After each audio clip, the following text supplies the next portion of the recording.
האימפריאליזם החל במחצית השנייה של המאה ה-19 ביוזמתן של מדינות אירופה שהשתלטו על שטחים באפריקה ובמזרח אסיה. קצב ההשתלטות שלהן היה מהיר ביותר. לקראת סוף המאה ה-19 חלקים גדולים מאסיה וכמעט כל אפריקה היו בשליטתן של מדינות אירופיות.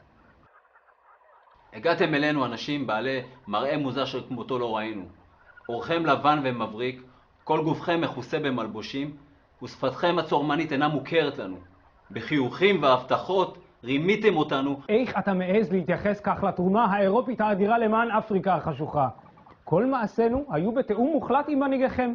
להם נתנו תמורה מלאה עבור המחצבים, ואתכם לימדנו כיצד לעבוד.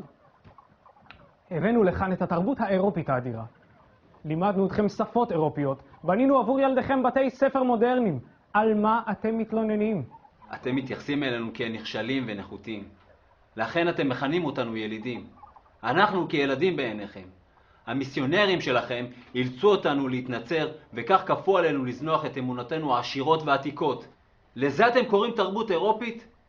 ניצלתם את תמימותנו ואת עבודתנו להגברת כוחה ואושרה של מדינתכם. רק המון פראי בור וברברי יכול להתייחס כך לקדמה שהבאנו לאפריקה. עשינו זאת ממניעים מוסריים. מניעים מוסריים? הרי אתם האירופים מתחרים זה בזה מי השתלט על יותר שטחים ביבשת שלנו.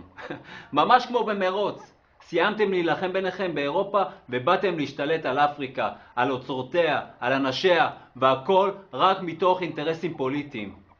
שחרורה של אפריקה מהאימפריאליזם האירופי החל במחצית השנייה של המאה ה-20. התוצאות של האימפריאליזם ניכרות עד היום באפריקה בתחומי חיים שונים.